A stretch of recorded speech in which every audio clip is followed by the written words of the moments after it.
Okay, so you want to own an NFL team. Imagine spending $9.6 billion on a football franchise, and only after the wire transfer clears, do you discover that the football was the least important part of what you just bought. In July 2026, the Seattle Seahawks sold for $9.612 billion, the highest price ever paid for a franchise in any American sport. The average NFL team is now worth $7.1 billion. The Dallas Cowboys became the first sports franchise on earth valued at $13 billion. You're not wrong to want in. There is just one problem. Almost none of that money is coming from the thing you think you're buying. Here's the thesis, and everything below just proves it. In the NFL, you are not really buying a football team.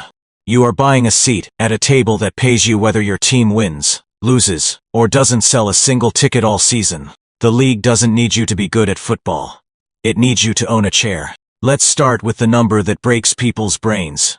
In the 2024 fiscal year, the NFL's national revenue, mostly television money, was distributed equally among all 32 teams, and each one received $432.6 million, not the good teams, not the popular teams. Every single team, from the Kansas City Chiefs coming off a championship, to whichever club finished dead last, got the exact same check. Analysts project that number could climb past $800 million per team within the next decade as the league's media deals, already worth $110 billion over 11 years, get renegotiated even higher. And here's the moment that should genuinely bother you. A team can finish dead last, lose every home game, empty out its own stadium by November, and still turn a profit, because the check was never tied to performance in the first place.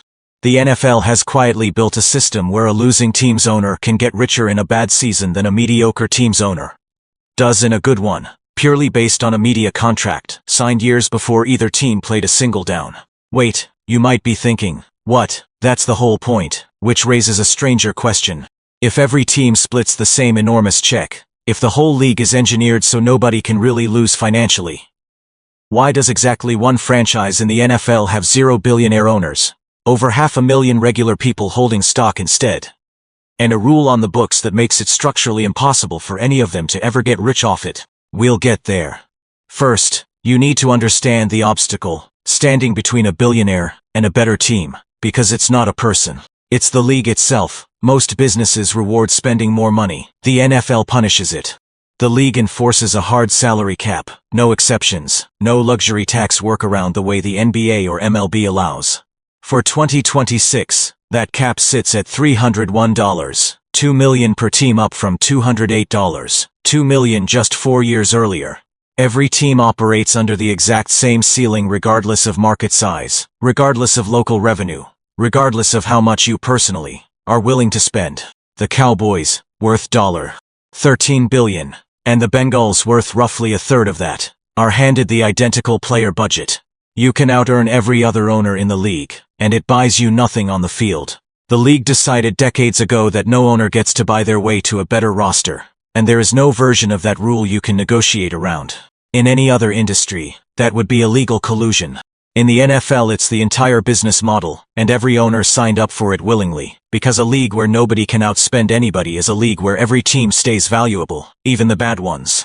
Now here's where things get weird on the buy-in side. Team prices have detonated over the last 3 years. The Commanders sold for $6.05 billion in 2023. The Raiders were valued at $9.3 billion by early 2026, with a sliver of the team trading at an $11 billion valuation weeks later.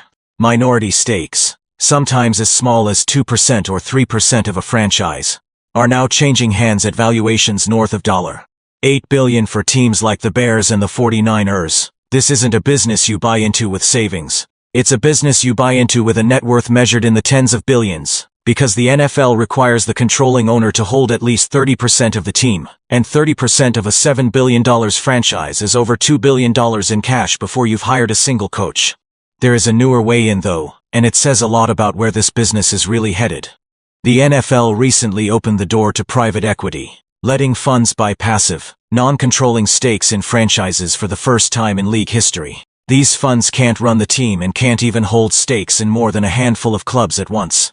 What they can do is write a check for a piece of an asset that has appreciated every single year for 2 straight decades, with none of the headache of actually operating a roster. And then there is the part almost nobody budgets for until the stadium bill arrives.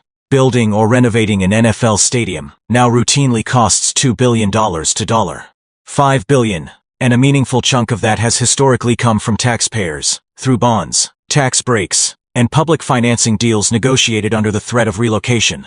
The team keeps the revenue from every suite, every concession stand, every naming rights deal signed inside that building.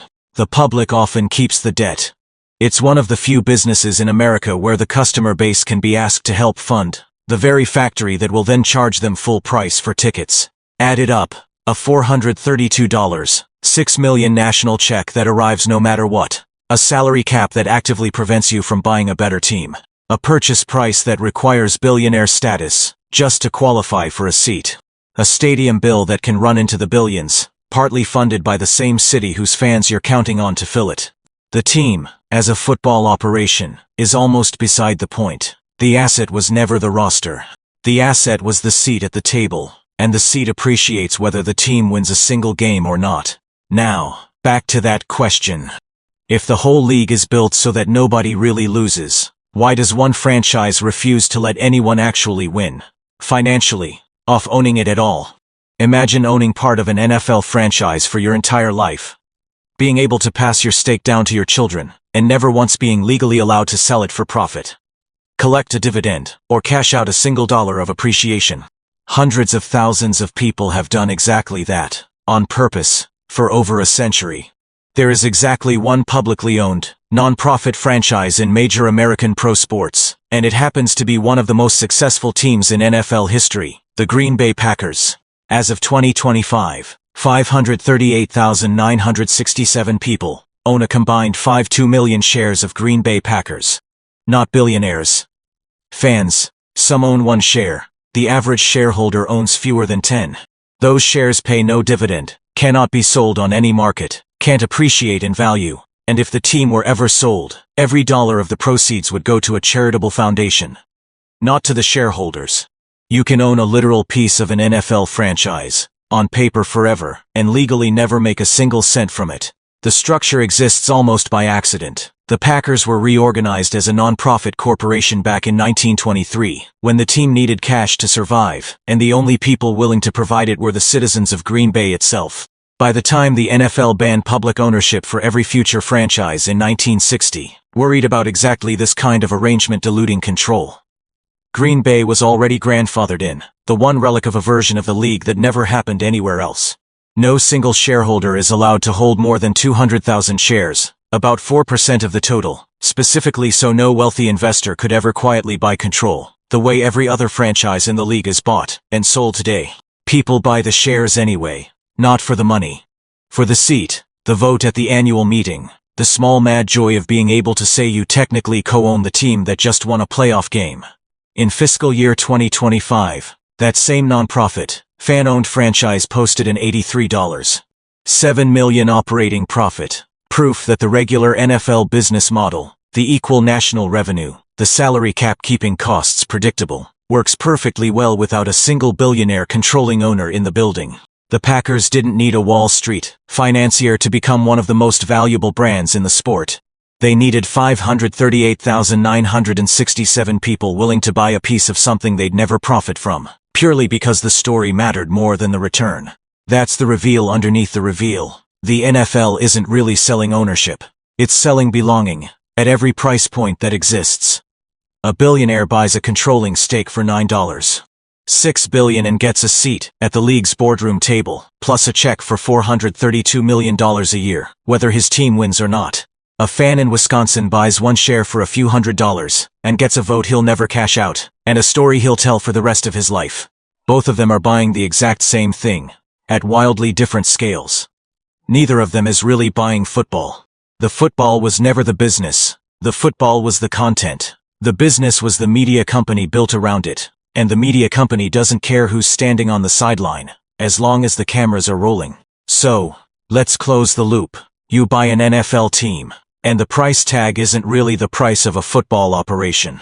It's the price of admission to a league that guarantees you money, caps your spending, occasionally asks the public to help fund your building, and appreciates in value almost regardless of what happens on the field. The Seahawks sold for $9.6 billion in 2026, and the buyer isn't betting on next season's win total. He's betting that the seat itself, the media check, the trademark, the piece of a $23 billion league, keeps climbing the way it has climbed every single year for 2 decades straight.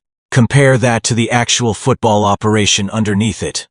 A hard salary cap means no owner, no matter how wealthy, can simply outspend the league into a better roster. A revenue-sharing formula means a team can lose every game in September and still collect the same national check as the Super Bowl champion.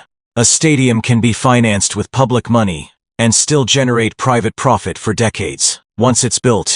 None of that has anything to do with touchdowns.